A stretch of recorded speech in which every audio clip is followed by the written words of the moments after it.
ఇక రాష్ట్రంలో ప్రజా ప్రభుత్వ స్థాపనే ధ్యేయంగా పాలన సాగుతుందని ఎమ్మెల్యే బొలిశెట్టి శ్రీనివాస్ అన్నారు.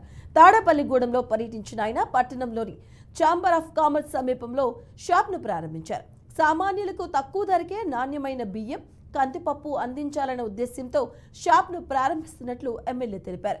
పెరిగిపోయిన నిత్యావసర వస్తువుల ధరలను నియంత్రించేందుకు సీఎం, డిప్యూటీ సీఎంల సహకారంతో తక్కువ ధరలకే బియ్యం, కందిపప్పు పంపిణీ కేంద్రాలను ఏర్పాట్లు చేస్తున్నట్లు వెల్లడించారు.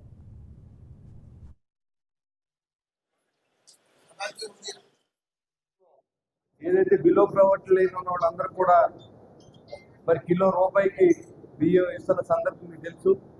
మరి దాంట్లో భాగంగా మధ్యతరగతి కుటుంబాలన్నీ కూడా మరి రేట్లన్నీ ఎక్కువ పెట్టి బయట కొనవలసి వస్తుందని చెప్పి మరి అన్ని ఛాంబర్స్కి మరి అందరినీ రిక్వెస్ట్ చేసి ప్రభుత్వ పరంగా కంట్రోల్ రేట్ పెట్టి ఈరోజు మధ్యతరగతి కుటుంబాలు కూడా అందుబాటులోకి రేట్లు తీసుకురావాలని చెప్పి ఒక ప్రయత్నం చేసిన మా మినిస్టర్ మనోహర్ గారు, సివిల్ సప్లైస్ శాఖ మంత్రి నాదెండ్ల మనోహర్ గారికి నేను కృతజ్ఞత తెలియజేస్తా ఉన్నాను.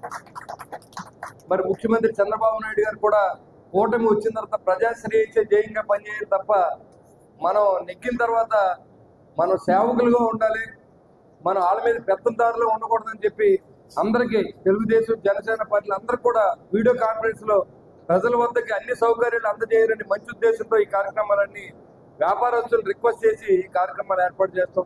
ఇంకా ఎమ్మెల్యే ఖచ్చితంగా ఈ రోజుకి నెల ఇంకా ఒక మాసంలోనే ఆయన రమారమి మరి తాడేపల్లిగూడెంలో చక్కటి శంకుస్థాపన, ఎందుకంటే 20-30 సంవత్సరాల నుంచి పెండింగ్ ఉండిపోయి మరి 20-30 సంవత్సరాల నుంచి దేశం ఈ ఊర్లో గ్రామంలో, ఎందుకంటే శశి కాలేజీ రోడ్ అంటే నేను మున్సిపల్ చైర్మన్ ఉండగా గోపాలకృష్ణ గారు తండ్రి రత్తయ్య గారు వచ్చి నా దగ్గర చాలా బాధపడేవారు. అప్పట్లో దాని డబ్బులు మేము రోడ్డు వేస్తాకే మున్సిపాలిటీ డబ్బులు లేవు.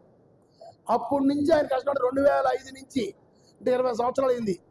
ఇవాళకి మరి ఎమ్మెల్యే గారు చేసిన నెలలోనే దానికి 6,50,00,000తో చక్కటి సిమెంట్ రోడ్డు.